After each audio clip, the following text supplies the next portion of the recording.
I really it got to me. It got to me because I don't care if we do something wrong. Fine, punish me for it. But we did everything right, you know. And they just kept on adding demands and new stuff, and just like they were in panic mode, and we were the victim of that. So it felt like injustice. And if there's something I really can't handle, is injustice, you know. Welcome to the Raw and Real podcast. Are you dreaming of changing your life through opening a business? Or are you curious what obstacles entrepreneurs had to overcome on their journey? Then you're in the right place. My name is Agnes Bilik and I'm your host. Hey everyone, welcome to another episode of the Raw and Real podcast. Today's guest on the show is Taselaar. He's the founder of the Nomads Festival and head of marketing PR at Lo-Fi. Hey Samuel, thanks for joining me today. Agnes. Thank you for having me. Always. Can you tell us a little bit about the Nomads Festival and its philosophy? Yes, it's let me see where I can start. It was founded in 2013 by four friends. Myself, Bram, Joppe and Martijn. Martijn and me were already hosting club nights in Amsterdam called Natives. And Joppe and Bram were simultaneously hosting club nights in Amsterdam called Creative. And after a party, we met on the streets. We bumped into each other. And it was 5 or 6 o'clock at night. We were having fun, joking around. And we found out that we were living like all three of us, or all four of us, living in the Pijp. They lived on the Van Wouw, Martijn lived on the Van Wouw, and I lived on the Albert Kuip. So we said, hey, why don't we have a drink, like a sit down, to get to know each other. And then we really clicked. And we heard that they were hosting parties, and we told us about our philosophy. Mm-hmm. And then we decided, why don't we get together for a night of dinner and some wine, and see if we can think of something we could perhaps collaborate on. Mm-hmm. And then Joppe, who is a designer, illustrator, he came up with this little puppet, a little nomadic figure. How did he come up with that idea? Yeah, I think, let me see if I got that right, because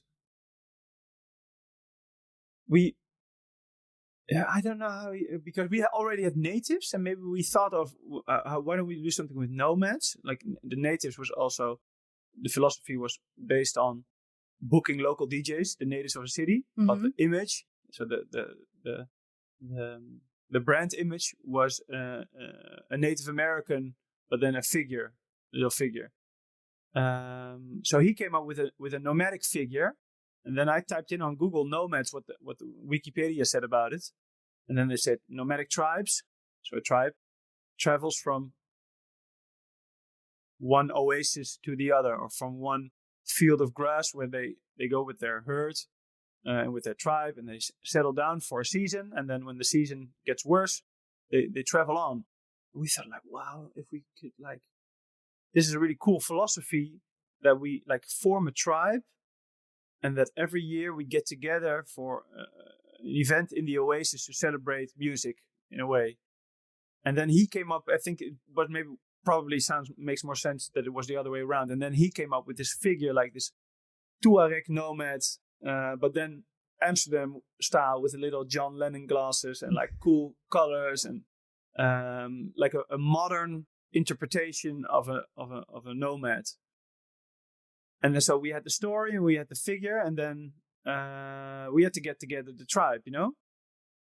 So we were heavily involved in the club scene. So we knew people that would be interested in coming to our first event. So we decided to let's focus on 2,500 people. Mm-hmm. That's already quite a size, but it's doable because a sold out club night in Amsterdam is like 5, 6, 7, 800. Maybe if you have like biggest clubs, 1,000.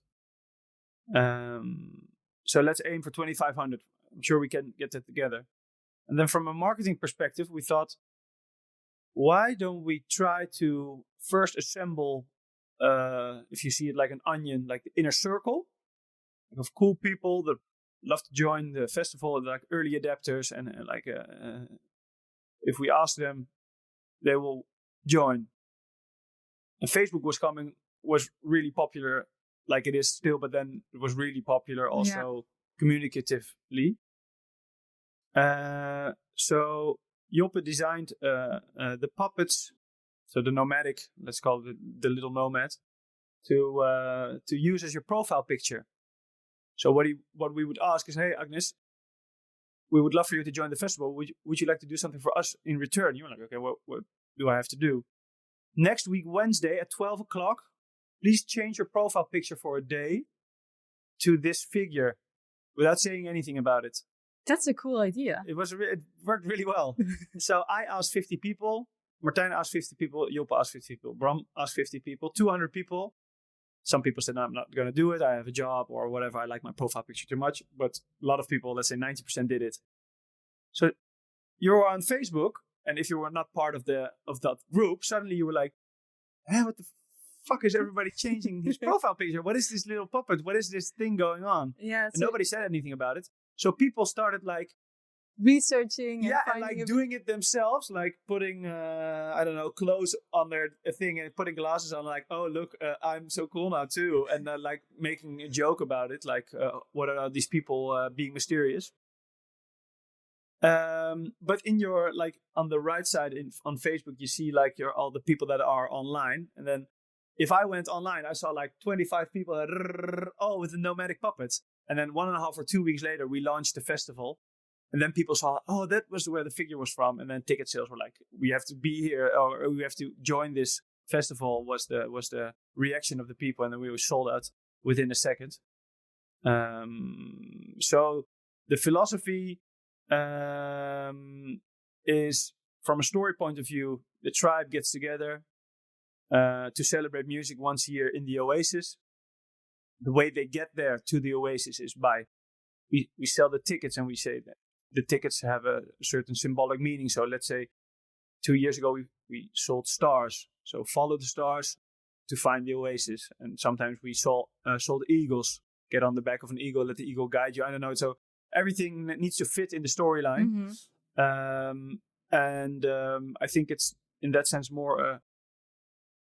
it's a more family feeling. More a feeling of belonging to, like, people that join us are called nomads. So I don't know another festival that you go to that calls their audience part of the name of the festival, because it's very easy to translate, or not to translate, to almost personify the brand, Mm-hmm. So that works really well. And then, as an effect, people come for the festival and for the feeling and for the people that it attracts. So it gives us a lot more freedom in booking DJs that we really like, but that not necessarily are ticket sellers, because the way festivals work nowadays, especially the bigger ones, is when you get the right artists, then you sell the tickets.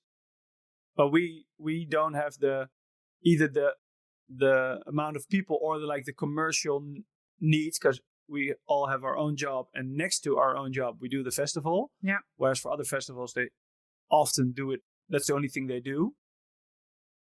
So it gave us the freedom to book like unknown DJs, but people would come anyway because they really love the festival. And then the unknown DJs, in my perspective, sometimes are the best, really the diggers and people that really have a passion for music, but not necessarily have the best Facebook page or the best commercial message to people, or commercial attractiveness. And then when people join the festival and they are there, suddenly they hear this DJ they maybe never heard before, and he plays like an amazing set. So that gives them reason to come back again next year without even thinking about who's playing on the lineup. So that makes it that's also a part of the philosophy. Mm-hmm. I think the philosophy is also part of it. It's very friendly. It's like a lot of women like the festival because it's colorful, because it's nomadic, so bohemian, gypsy. It's all part of the feeling. The music is quite more leaning towards left field, disco, house, but not necessarily the full-on techno and more, let's say, more dark side of electronic music. So you can really dance in summertime with the tribe in the oasis on disco, wearing your gypsy outfits. And so that makes it very female friendly. Yeah, I think just when you tell me this story now and I imagine it, I'm already like, I want to go. So that's part of the philosophy. Eye for detail. One of our partners, so Martijn, does the production, and he has like I'm like, when a banner is a bit like this, I'm like, it's fine. And he's like, no, it has to be straight, and we have to have these palm trees, and that decoration there has to be like this, and we need tapestries, and we need this. So very detail oriented. Very detail oriented, very handmade oriented. So that's very important that people come there like they didn't really have to do that, but they did, you know. So I just saw this documentary on Resident Advisor about Brilliant Corners. It's a club in London, and they went to at least in a nutshell, the philosophy also of that club was maybe people won't see it that we do it, but we do it anyway because it feels good to hang up these giant decoration balls and like to have these plants and do little things, like put a lot of love and effort into it, and maybe without people even noticing it, like unaware, they feel that when they walk on the festival. So that's also a huge part of people enjoying it and also coming back again. Mm-hmm. For the rest, it's don't take ourselves too seriously. Also, I think that's also good. Yeah, I think that's also good. And you started organizing events already when you were really young, so directly after high school and also during your bachelor studies. Yes. So how did you become involved in events in general? Well, that was the same friend, Martijn. He was already organizing events in Amsterdam when he was 19 or 20. He hosted like 2 events, I think. And then after the second one, his partner didn't want to go through with it. And he asked me to join because I already know him from when I was 5 years old. I was like, yeah, let's do it.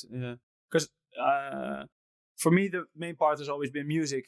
And to be able to book artists, let them play your favorite music, or let them play their favorite music, which is my favorite music, and then get people to pay for that and have an evening like in a club where like you have drinks and dancing and like la la la, everything is fun.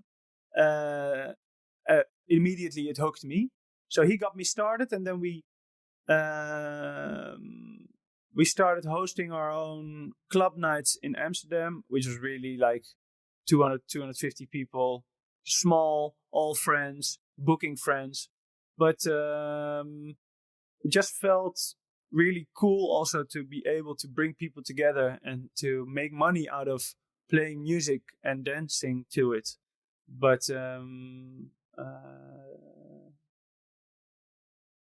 it was not like that I thought like, oh, I'm going to be a music organizer or an event organizer. It was more like, hey, just go with the flow. Just go with the flow, and hey, we can make some money out of booking DJ. Of course, it's also a risk. You have to still invest, let's say, in those early days, 2,000-3,000 euros into a lineup, artwork, maybe sometimes the rent of the location. For one evening. For one evening. And maybe you want a little bit of decoration, and little things also cost money. So it was still serious that we knew from the start, like, we're taking a risk with money we sometimes didn't really have, or at least that would run out our bank account. We need to bring these people together, Mm. And we were we once walked across like Rokin, and then we just went into the Sundays, like the beauty parlor or the sunscreen thing, and into the Bijenkorf and into the Hema. We just asked like, hey, we're hosting this party. Maybe you want to sponsor us? And they were like, no. We're like, okay. Just to the cashiers? Yeah, just to the cashiers. Like, is there like a manager? She's like, why? We're like, yeah, we're hosting a party. And we thought maybe you would be interested in sponsoring. They were like, yeah. So that didn't work out? No, not at all. It was very amateuristic, Like, if walk up to people on the street saying, hey, wouldn't you like to sponsor us? But it gives more the sense of like, we were just going with the flow and doing it. And it went well from the start. Although we had some bad nights, we also had some really good nights. Mm-hmm. And then when I was around 21, 22, we got in touch with a guy who was really expert in finding unique locations. Jeroen was his name. And he was really, because he was already around his 40s, and he asked us, like, he saw in us, we could get the cool audience together, and he had the cool location and the experience. So then we decided to form a company with the three of us, and then start to look for interesting locations to maybe organize a festival. And that's when our first festival came together. And as you have over 10 years of experience in the music event industry, can you tell us a little bit about stories where everything went wrong or where you really like failed at certain events? Definitely, yeah. I think the main thing when you fail is either when nobody shows up, when you organize a party, you really put some effort into it, and then like pre-sale 4 tickets. And then you're still hoping for the end, maybe it will, And then I think I had 2 or 3 nights like this. One was in the Odeon during Amsterdam Dance Event, and the manager there, he said, like, I've got a spot free on the Thursday.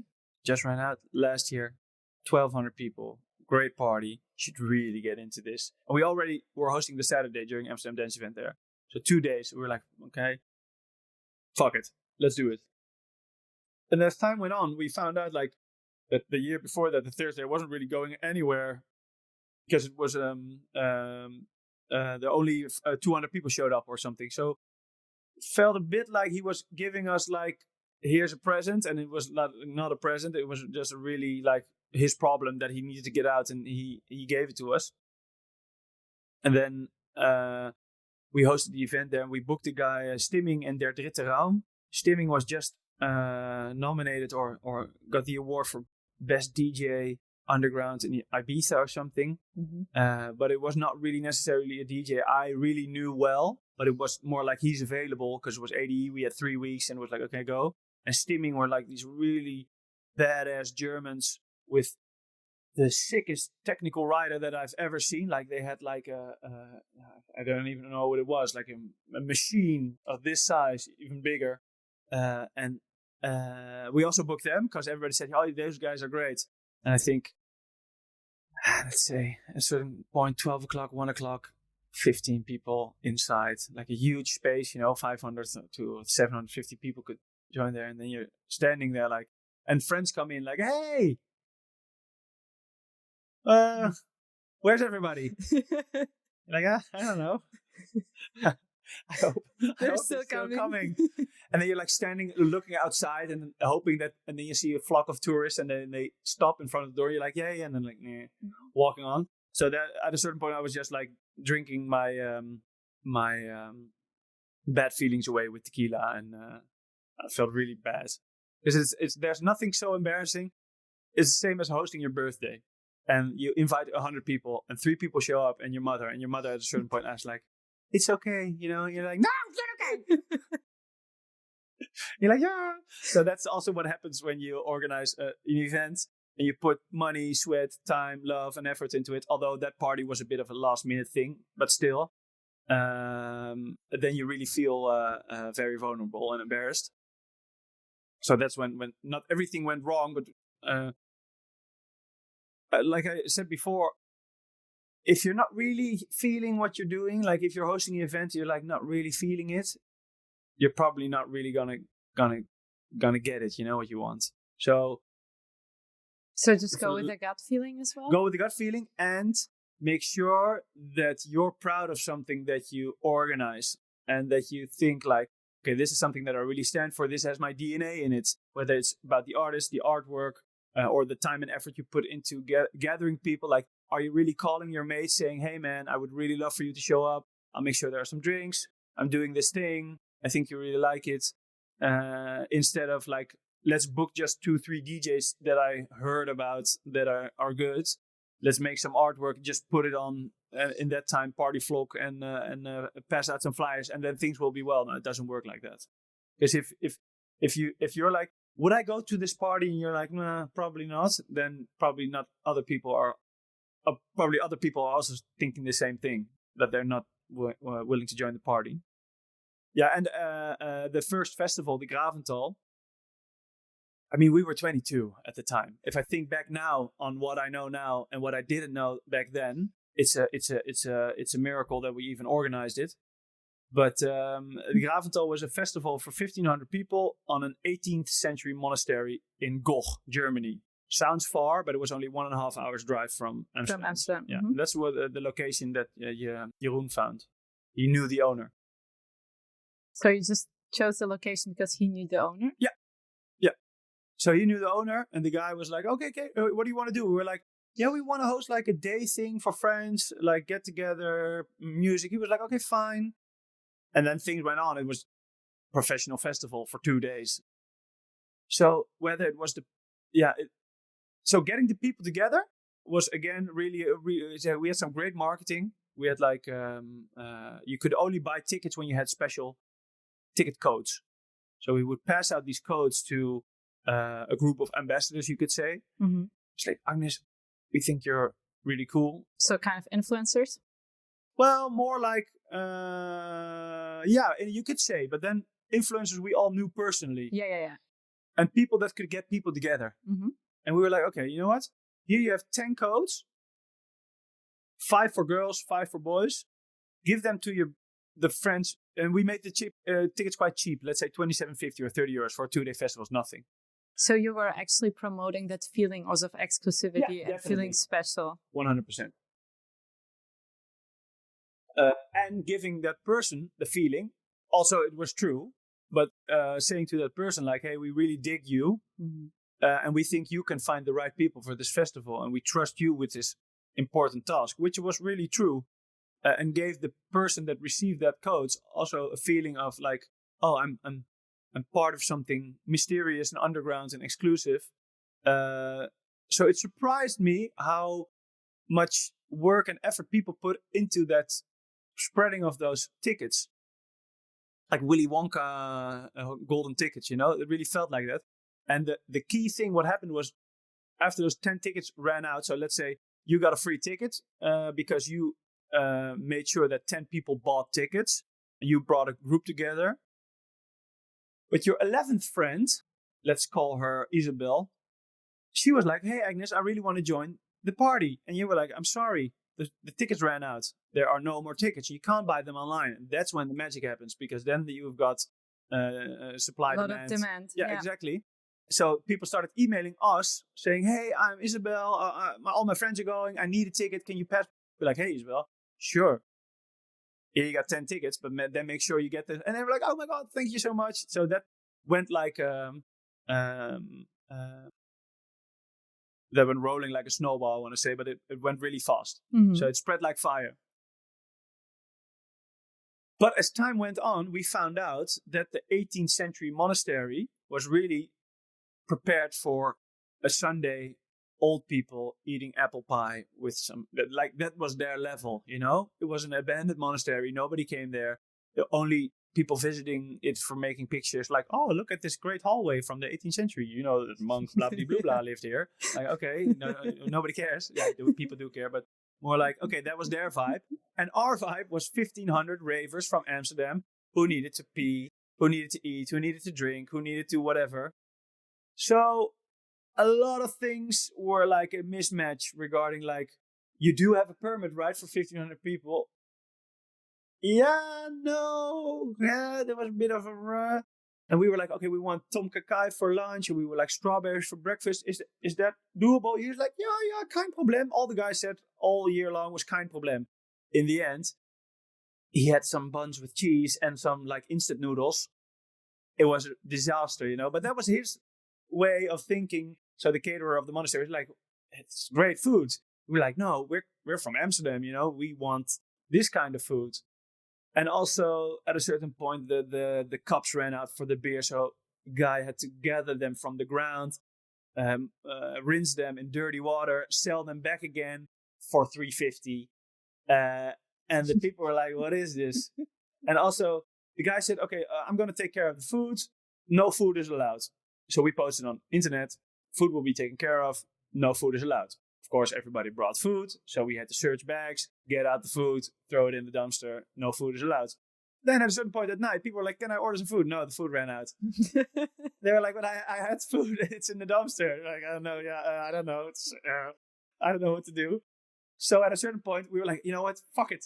Just go to the dumpster, open it, and hand out like the sultanas and the food and the people brought. Because then at least we had some food to offer. So it was a mismatch between expectations and reality, but the vibe was so good. People were so cool. We had great music. We had great artists. The crowd was really vibing. Everybody was really like feeling a Woodstock 2.0 vibe. I mean, again, it's a monastery at night with lights and like you could just sense the history in it.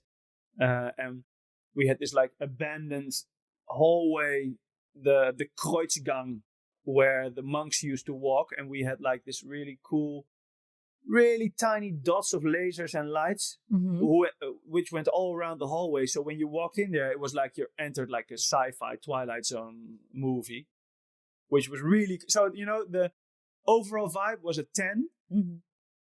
Service catering wise and preparations and also permits and like things we had to rent extra. So also the whole begroting, what you make before you host an event, the numbers, begroting, what is that?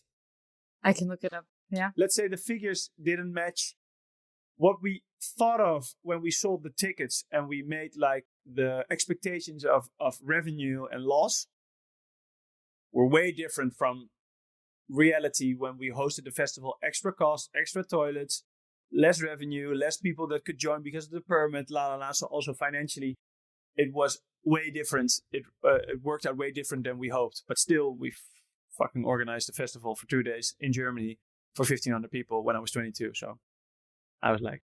And through that experience, what have you implemented in the work now? So what has changed in the way how you handle festivals and how you organize them? Because you said that you learned a lot from it. I think like a checklist on every part. Like the smallest things can make the biggest complaints, and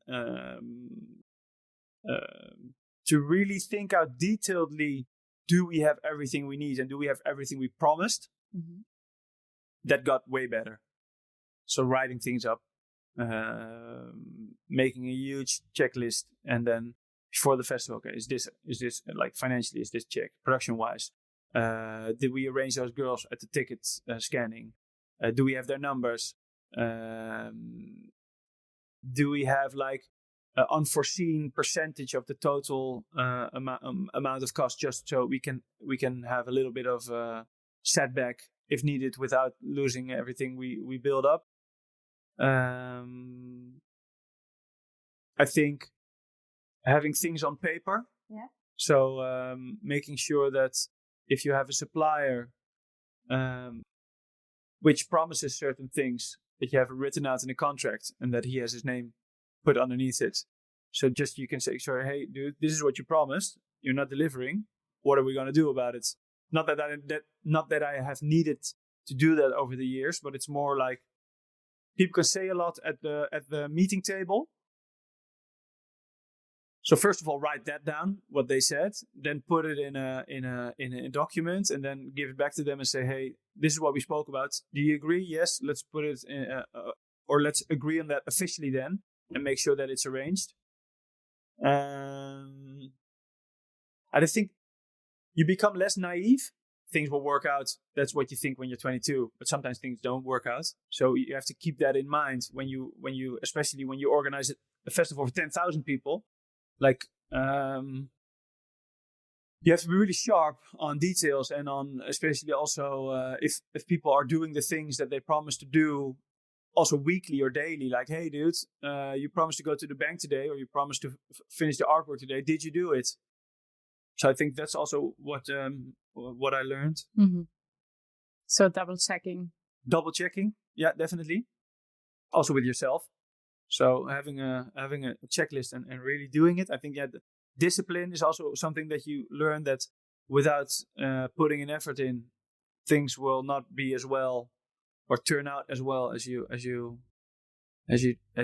do when you do put an effort in. I think along the way you really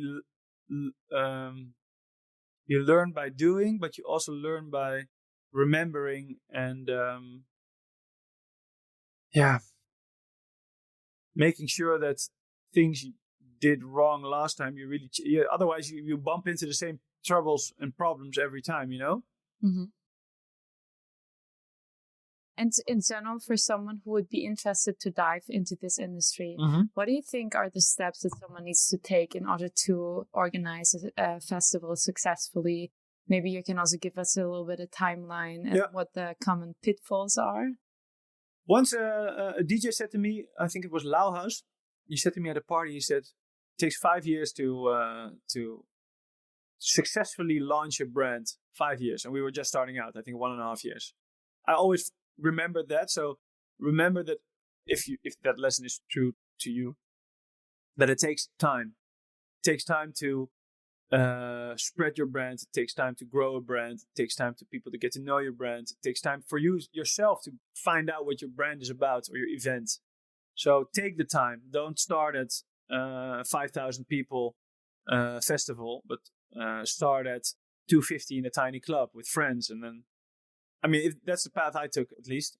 So another guy once said to me, Daniel Sanchez said to me, you can always go bigger with a festival. You can never go smaller. So once you go to that 3,000 and you only reach 1,500 people joining, to go back to 1,500 the year after is really like a sign of weakness or a sign of things not going well.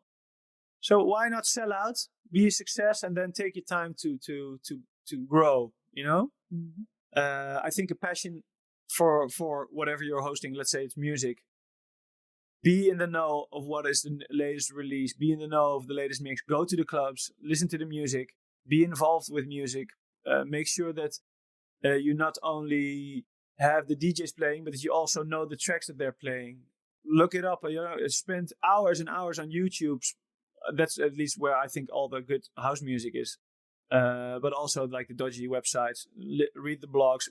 Make sure that you know your stuff, and that you're not just talking or repeating what things that really people that really know their stuff are saying. You're just repeating what they're saying.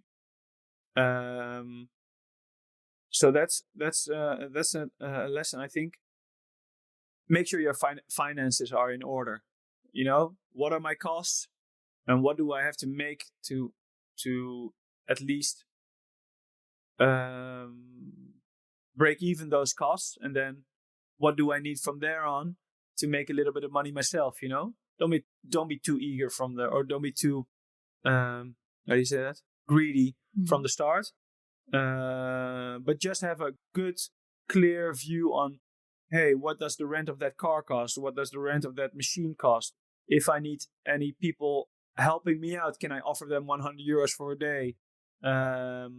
What if 50 people show up at the club? Is the rent higher or lower than I would normally pay? The DJ that I booked, is that a flat fee? So am I giving him 500 for everything? Or is it a fee excluding hotel, flight? How much is a flight? Just make sure you think it through before you commit to something that you're maybe not able to afford, Because I've experienced it myself, that if a party doesn't work out, the invoices will come. Yeah. It's not like they say, "Oh, too bad, man. You didn't do well. Okay, forget about the invoice. We'll do it next time." So be realistic about it. Take your time to launch an event. So if you only have a week or 2 or 3 to get people together, that's not enough. We often take a year in preparation. So we launch our event in December or January, and then it's in June. So we have half a year of promoting. Is that for a festival? Yeah, that's for a festival, yeah. And for a club night, how long do you take? I think 1.5 months is a minimal. You don't also want to, yeah. It depends on how big you want to go. But before launching, you need to have the DJs booked and confirmed. That takes time. You need to have the artwork ready and also again confirmed by the bookers. So you need to make sure at the moment of your launch, that you already have everything in order. So let's say that also takes a month. So 2.5 months before you launch your club night. I mean, it's a luxurious position if you have that. But still, do you have a press release? Do you have the copy ready? Do you have people maybe helping you out online to share it and to show their enthusiasm? There's a lot of facets that you could think about before you present your brand or your event to the world.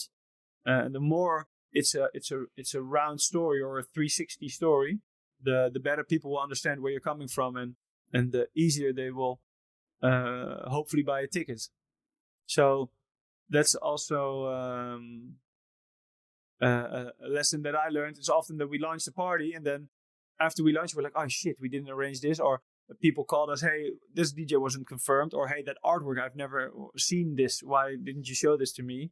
Or, oh, we've got the wrong format of artwork. I need to change it. Oh, the tickets were not ready yet. You can't buy tickets. Oh shit, So yeah, you can forget about a lot of things if you don't think it through.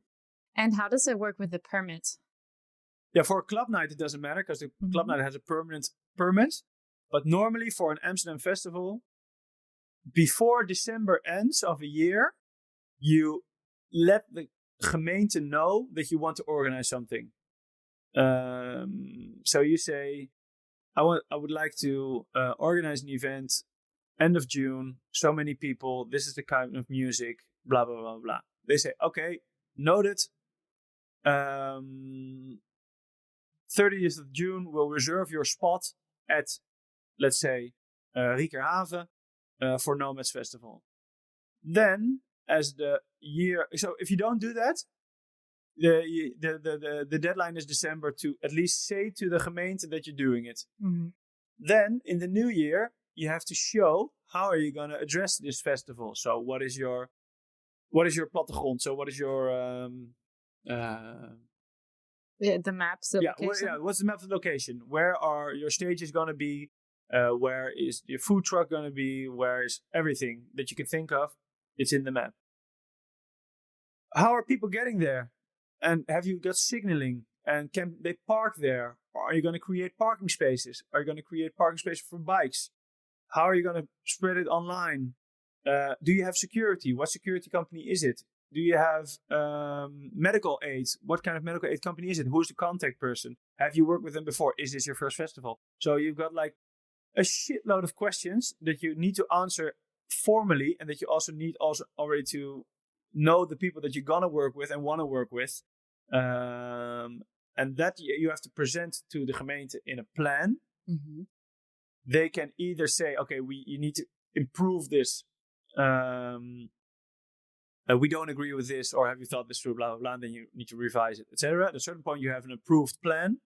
And then during the week of the festival, during the build-up, you have a pre-made appointment on when they will visit the campsite or the festival site. And then you run through all the things you promised. So, okay, the tent was supposed to be 6 meters in this tent. Is it that one? The stage was supposed to be here. Is it that?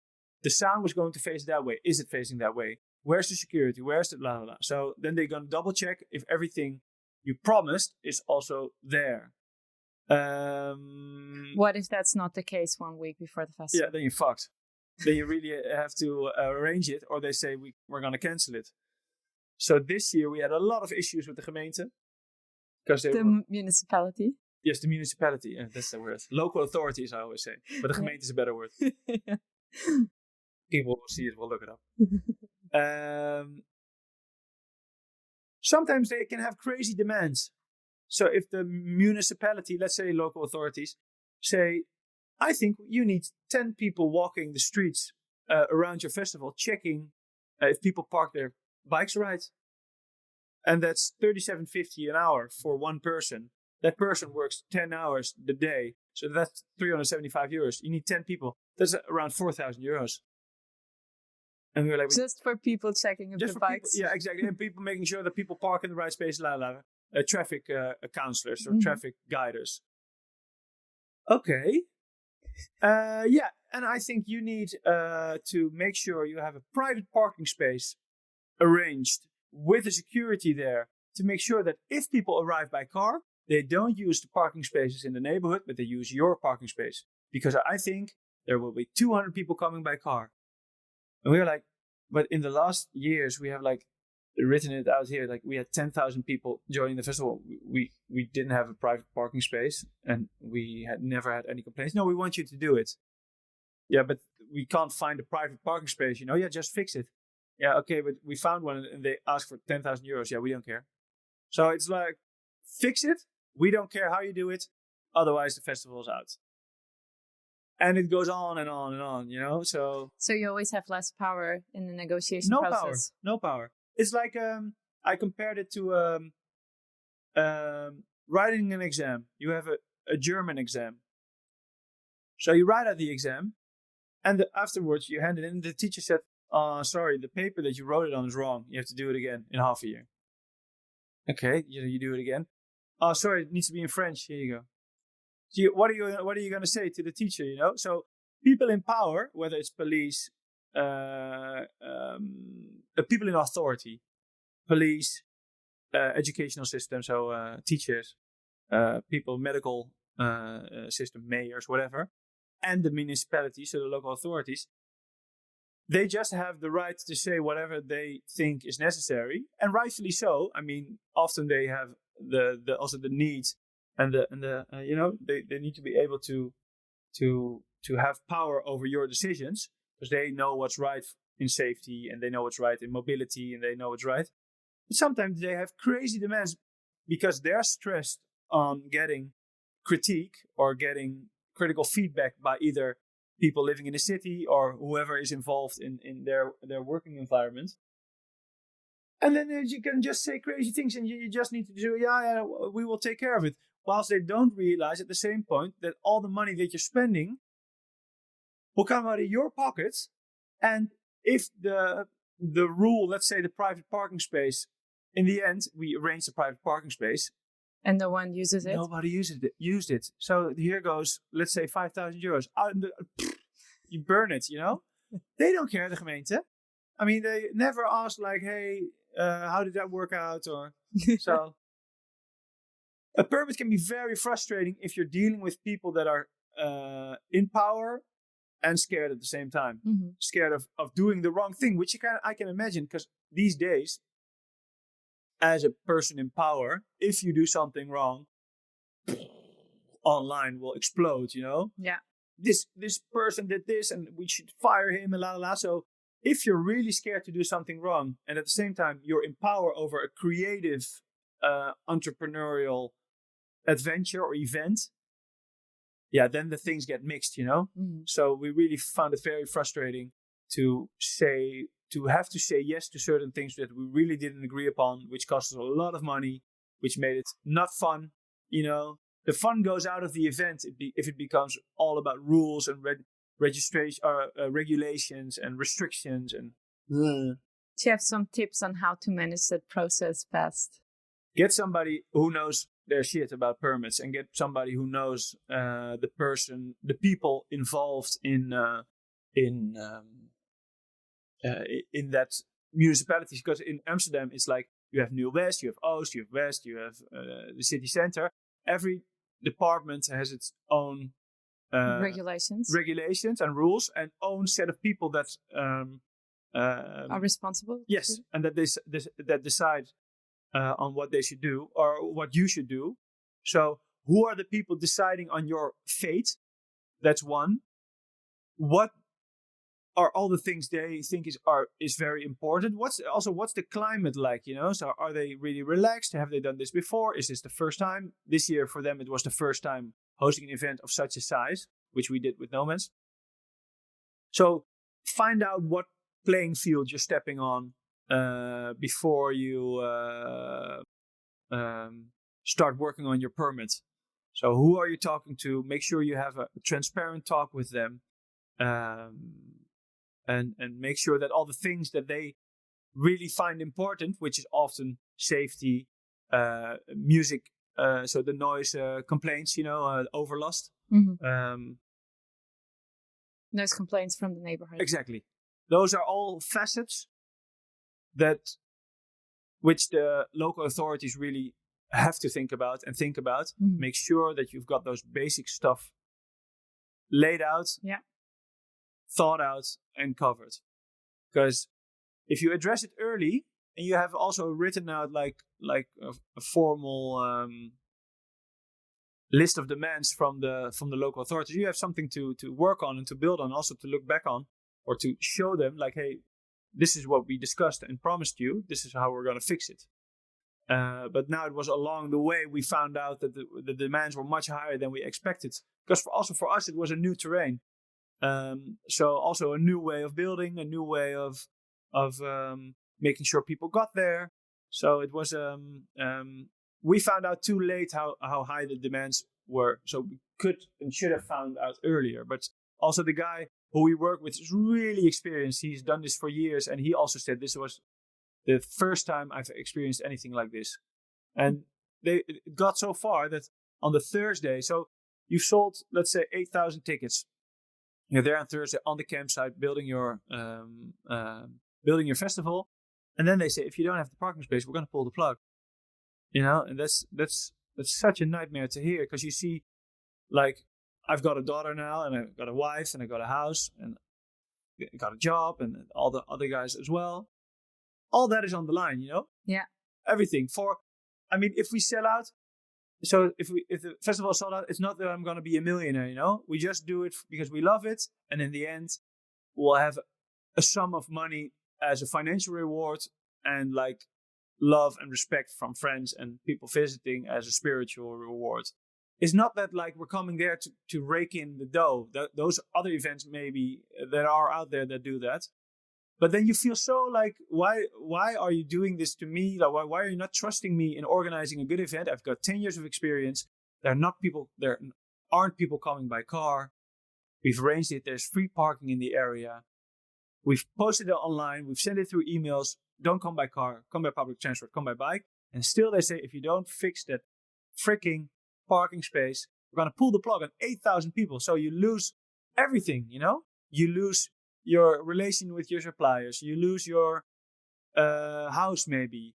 Maybe you will even lose your relationship, because all your financials are gone and you're in a rut. So how does that personally affect you? These kind of situations. How do you experience? Well, this year was I'm not easy to be negative or be pessimistic or to break in that sense. But at a certain point this year, I saw we're dealing with people that are not seeing my side of the story. They're seeing their side. That's it. Don't care. You had these teachers in the past as well. Like some teachers you could talk to, other teachers were like, no, you're failing this test. Boom, done.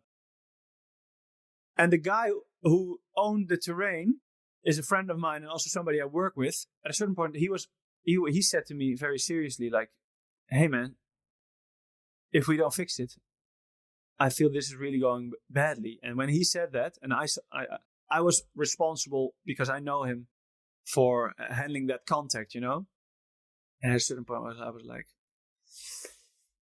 this, if it only affected me, I wouldn't really care, because I would still be like, go, and I would be positive. But because it also affected so many people around me, people that work for us, our suppliers, our friends, our family, our blah, blah, blah, it got to me. It got to me because I don't care.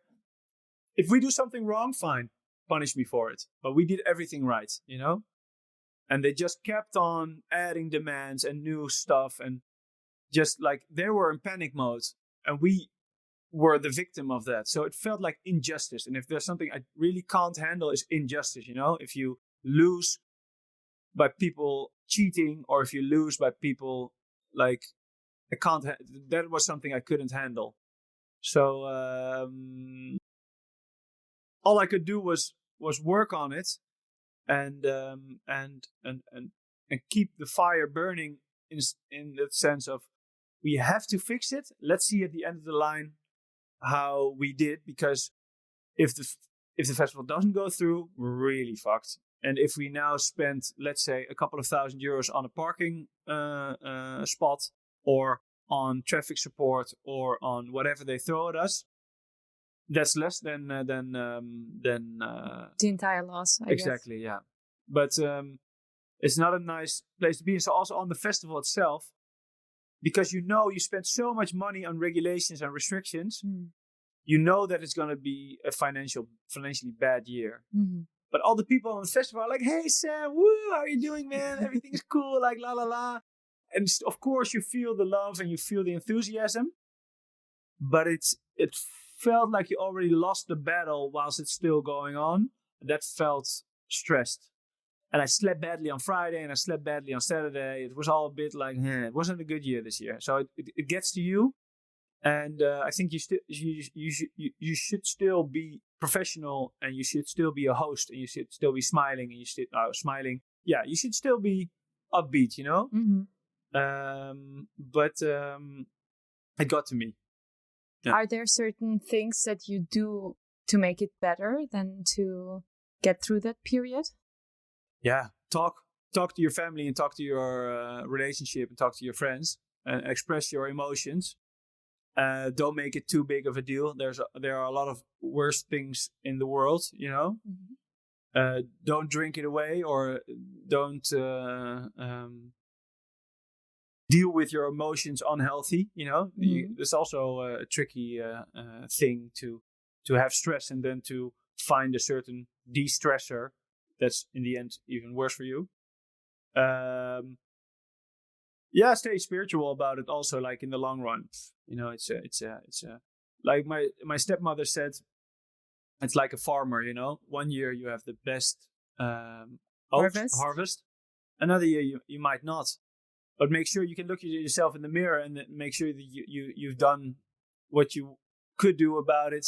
You stay true to your principles. You stayed truthfully, and you made sure that you did everything you can to fix it in your way. And in the end, if it doesn't go, all entrepreneurs have had their ups and downs.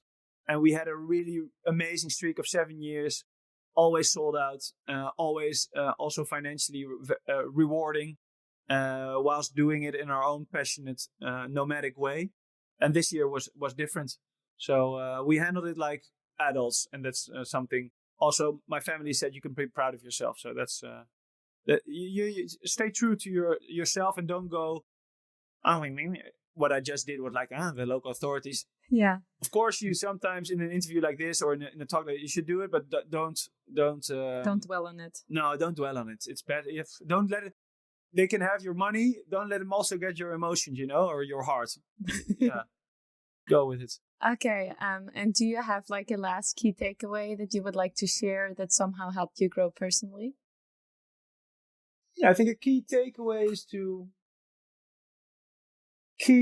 it's a very cliche thing, I think, but it's keep discovering, so keep reading new books, keep looking at YouTube videos with people saying inspiring things, whether it's on a music base or a spiritual base or food, whatever inspires you.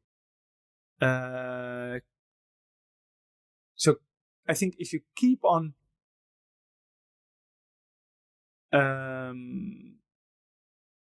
giving yourself valuable new insights and information, and that's not going through Instagram like this or whatever junk food you devour digitally, but make sure that you keep discovering. I think just like a little kid does, you just always, what is this? Yeah, I think that's for me has always been.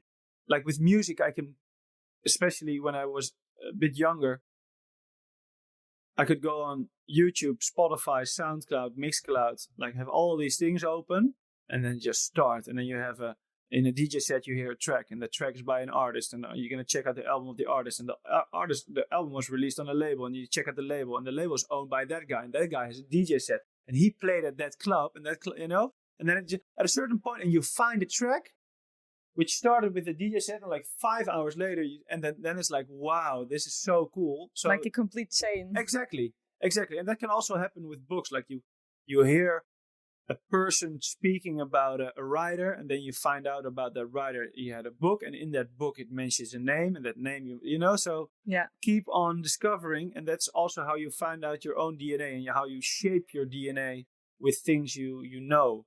And I just heard a guy saying in a podcast also, with cool stuff that you really like, because it gives you a certain energy. It gives you a vibe. Follow that energy. So what you said in the beginning, follow that gut feeling. That's also with discovering new stuff. Like if you read a math book, at least me, I'm like, meh.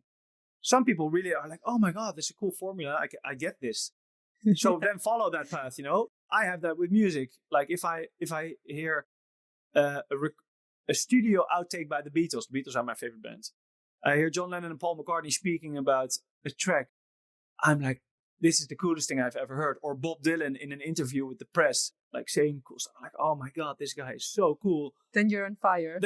Other people who I show that are like, I don't really get it. Yeah. So each of us has his own fire. You have to keep that fire burning by keep on discovering new stuff and keep on. Every day you don't do it every day, but every day you can find the most beautiful line of poetry or the most beautiful song or the most interesting person saying cool stuff. And then using that to find your own voice, whether it's in writing or making music or video or at least any creative job. So keep on looking. Okay. And how can people find you online or how can they get in touch with you? I don't really have a personal thing or something. No, LinkedIn. Look me up on LinkedIn. It's really interesting. And you can also send me an email, sam@lifeoverfuture.com. But for the rest, I don't have a website or something. No. Okay, so LinkedIn is the best. I think LinkedIn is the best if it's business-wise, yeah. Otherwise, Facebook, yeah. Just find me. Okay, amazing. Thank you so much for being here. I really enjoyed it. I hope I didn't blah blah too much. No, not at all. I feel like I really learned a lot, and I really hope that our listeners did that as well. And thanks for sharing. Yeah. Thank you. Thank you for having me.